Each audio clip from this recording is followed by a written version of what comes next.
"I've been demoted at work," he announced somberly upon arriving home. "What?" I nearly spilled my tea in shock. His company's recent poor performance and impending restructuring had hinted at potential personnel changes, but I never anticipated it hitting Scott directly.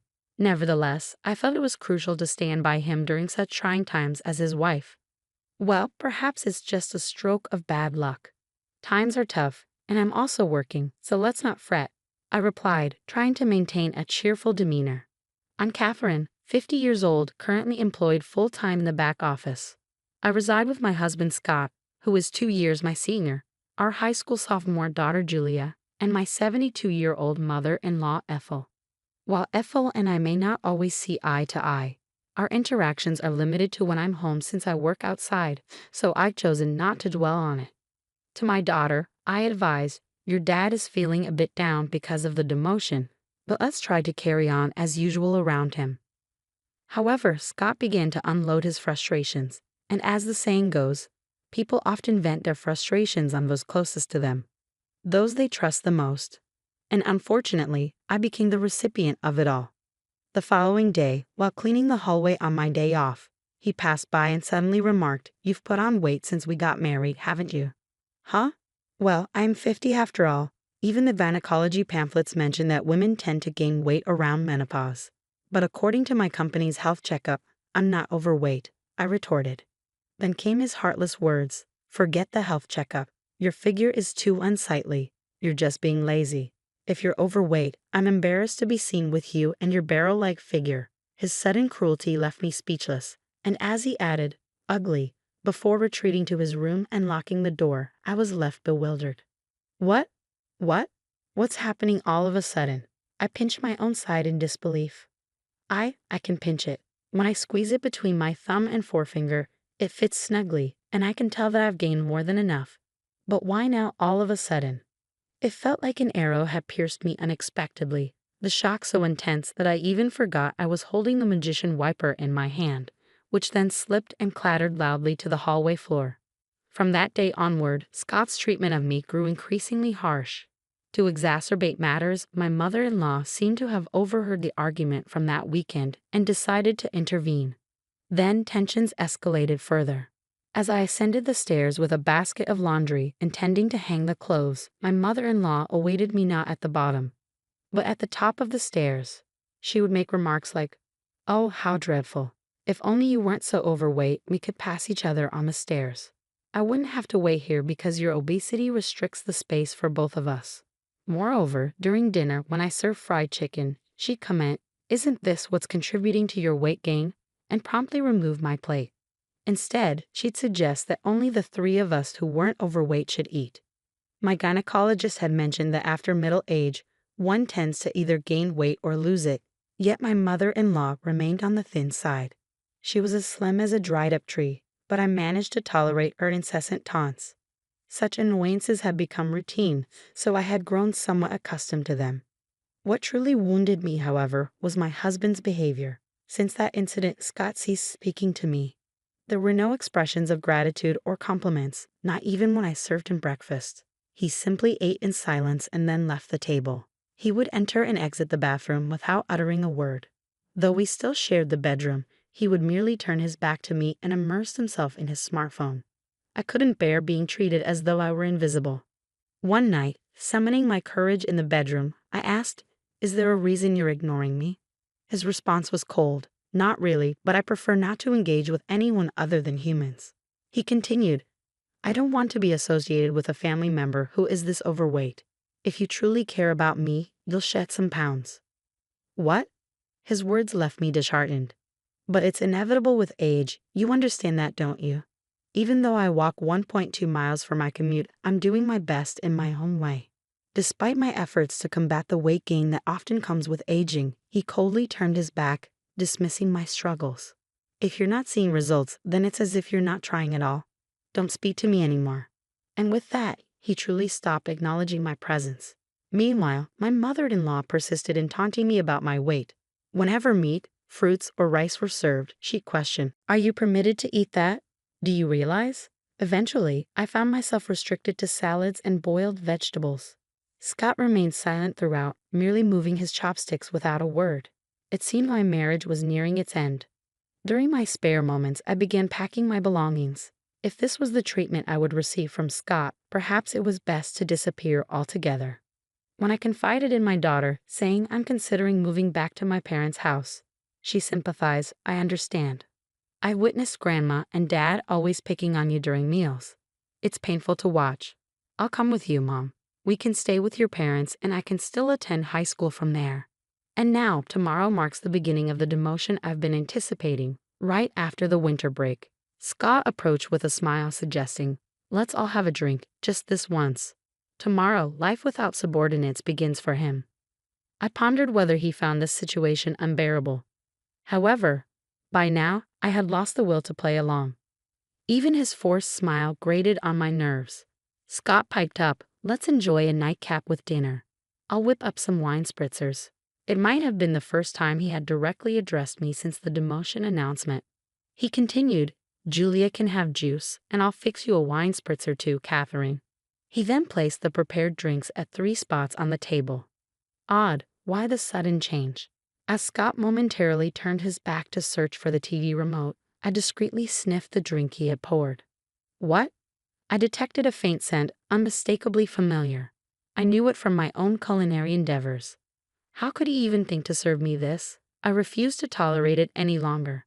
Between my mother-in-law's constant harassment and my husband's neglect, I had reached my limit. The sight of the wine spritzer pushed me over the edge. Scott, could you please grab the camembert cheese from the fridge? It's from the local dairy farm, and it's absolutely delicious. I'm grateful for this family time.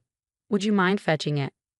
I requested, hoping he would contribute at least this much to our moment of togetherness. As Scott made his way to the fridge, I took the opportunity to swap my drink with the one on the seat to my right. It was Ethel's seat. Upon his return with the cheese, I announced, now that we have our snacks ready, I'll go fetch Julia and mother-in-law, loud enough for them to hear. Dinner's served. The two of them joined us in the dining room and took their seats, creating an appearance of a typical family dinner. Except, I didn't have any meatloaf or cornbread salad. Instead, we had stewed chicken soup, camembert cheese, and wine spritzers. Julia opted for juice. Let's dig in. Julia broke the silence, while Scott and my mother-in-law remained silent. I took a sip of the wine spritzer Scott had prepared, noticing him watching me closely. With a smile, I remarked, yeah, it's quite good.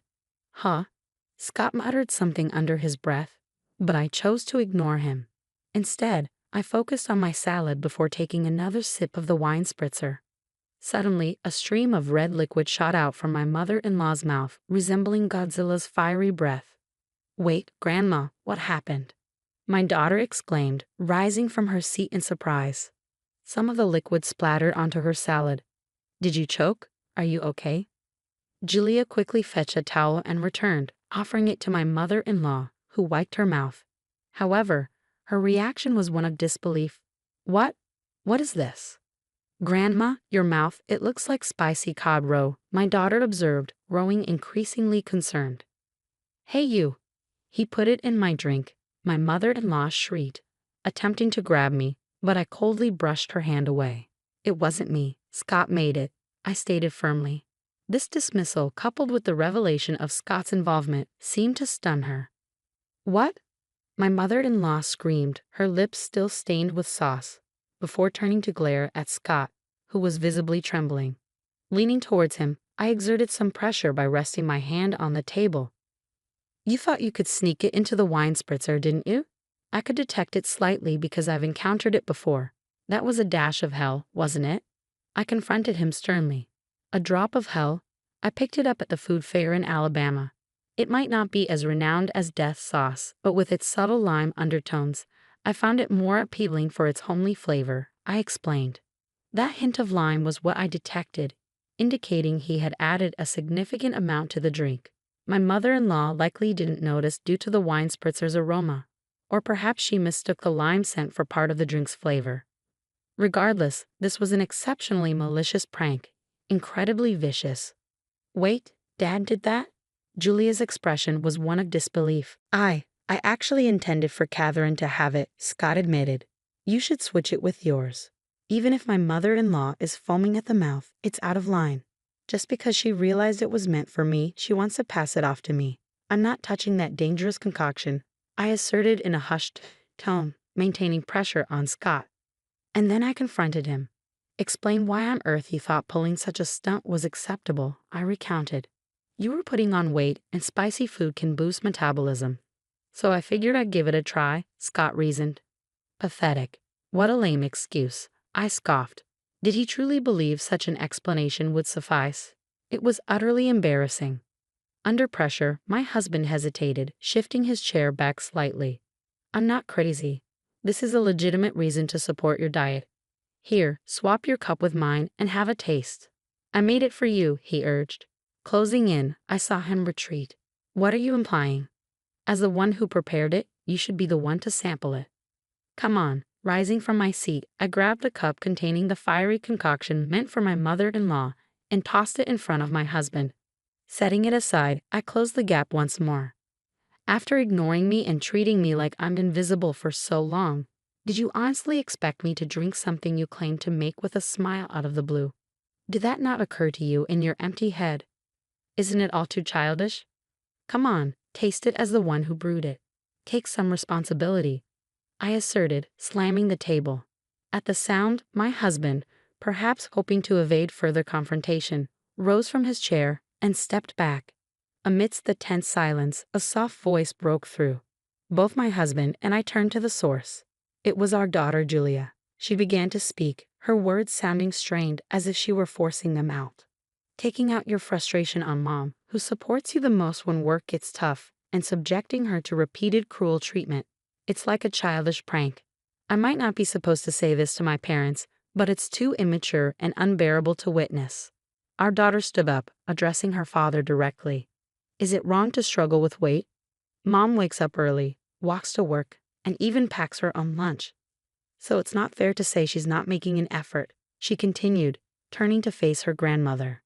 And you going along with it, taking away Mom's dinner like the fried chicken incident. What Grandma is doing is reminiscent of high school drama. It's embarrassing, she remarked firmly. At these words, a flustered Ethel began to offer a confused excuse. That's not it. I'm just concerned about Julia's mom not gaining any more weight. I want her to feel positively about herself in front of her granddaughter. Besides, Ethel, like Julia, is also struggling with weight. But Julia remained resolute. Compassion is about understanding and supporting the other person. It pained me to see Mom's dinner taken away, especially when she looked so upset. That's not compassion. Mom hasn't had any health issues in her checkups, yet taking away her food is just plain mean. Ethel fell silent, and it appeared Julia was finished addressing her for the time being. She turned her attention back to her father. Mom goes to the gynecologist regularly and stays active, yet Dad just brushes her aside because she's gained a bit of weight. What's up with that? His indifference creates such tension in the house. Can't you see it? Even Colonel Sanders and Aunt Stella from the cookie ads are on the plump side. Ever heard of happy weight? If Mom becomes a lovely grandmother like Aunt Stella as she gets older, I'd be overjoyed. When I have kids and she's a grandma, wouldn't it be wonderful to say, Mom, you've reached some happy weight, and share a laugh? That's my dream. Please don't ruin it for me, she stated matter-of-factly, her gaze icy. Despite their blunt delivery, her words warmed my heart like hot milk with cookies. It was pitiful to witness a father admonished by his own daughter. And one more thing, she addressed her father directly. If you're going to disregard someone because of weight gain from aging, remember, with your receding hairline, you could easily be overlooked yourself. The tension in the room was palpable. Her sharp words left a chill in the air, making the living room feel as cold as ice. It seemed she had said all she needed to. Afterward, she turned to me. That's enough, Mom. It's time to let it go. It'll be better for you. Her words caught me off guard. Let it go. Yes, I should let it go. As I mentioned earlier, my dream is to see you holding my child, saying you've gained some happy weight, and sharing a laugh. For my sake, I want you to be happy because that's part of my dream. So please, let it go. Be happy and fulfill my dream. Her words filled my heart with warmth. Each word she spoke brought me such joy that I no longer cared about being ignored by my husband, the fat shaming from my mother-in-law, or the drink incident. Warm tears streamed down my cheeks. Yes, you're right. I agreed, my vision blurred with tears. Come on, Mom, she patted my back gently, urging me forward. Oh, okay, I mumbled as I fetched a document I had been concealing for some time. What? My husband exclaimed, startled. After enduring a month of being ignored, I reached a decision. I have my bags packed. Let's go our separate ways, I declared, presenting the divorce papers with only my name written on them. I just wanted you to lose some weight. If you had slimmed down as I asked, I would have been satisfied. It wasn't until Julia pointed it out that I realized it was venting. But since you didn't shed any pounds, I thought I'd torment you further. I didn't mean for it to. I didn't expect this outcome, my husband confessed, panic creeping into his voice. Those who fail to notice until things escalated are the ones acting incredibly immature, Julia retorted sharply. Living without her beloved granddaughter is no laughing matter for my mother-in-law, Ethel interjected softly, her voice as gentle as stroking a cat. Julia, dear, you wouldn't want to keep living with us, your grandmothers. Julia shut down Ethel's plea with a firm refusal. I decline. I no longer wish to share the same space as people who behave like middle schoolers. Wait, okay, hold on. I understand. I'll taste it, as you suggest. I'll take responsibility as the one who prepared it, Scott conceded, picking up the glass before him and downing its contents in one gulp. Scott, much like Ethel earlier, ejects a stream of the red liquid from his mouth, leaving him with a set of lobster-like lips. There, see. I took responsibility, didn't I, Julia? Scott proudly declares. Julia captures a picture of them both with their lobster lips on her phone and remarks, "You both are so ridiculous. Mom, let's go," before swiftly exiting the living room. Yeah, I'll follow her lead, I agree. Left behind is a dinner table splattered here and there with the wine cocktail mixed with a drop of hell, along with a husband and mother-in-law sporting red lobster lips. I returned to my parents' house with Julia. Upon explaining the situation at home, both my mother and father are enraged and decide to confront Scott and Ethel. They return with the divorce papers, and I ultimately end up getting divorced. My ex-husband Scott's career hits rock bottom, with no notable achievements in his remaining years. It turns out he had a habit of ignoring issues he disliked, even with his subordinates, which ultimately led to his demotion, a revelation I only recently discovered. Meanwhile, my ex-mother-in-law Ethel, who had been difficult and seldom ventured outside, finds herself in a stalemate within their two-person household. Eventually, I received a call saying, "Things wouldn't be so dull if you and Julia were here." This sentiment is underscored by the 17 years that passed since Julia was born and we lived together. Please come back, I'll stop ignoring you. But I won't be returning. Enjoy indulging while you can. Once you have grandchildren, you'll have more physical work to do, my mother jokes with a smile. That's a good point. Today, like every day, I'm walking to work. Along the way, my boss drives by and stops the car, offering, "Need a ride?" "No, thank you, I'm sticking to my diet." "Just get in, Catherine," he insists. "I found a new boyfriend," I announce proudly. Both of us have experienced divorce, which has strengthened our bond and mutual understanding. Dieting is great and all, but being late would pose a problem, he mentions as he drives. "I've never been late before," I retort, puffing up my cheeks defensively. He glances at me and gently pokes my puffed-up cheek with his finger. "Give me the time you saved by riding in the car today for our conversation," he says with a playful smile, ever the chatty boyfriend.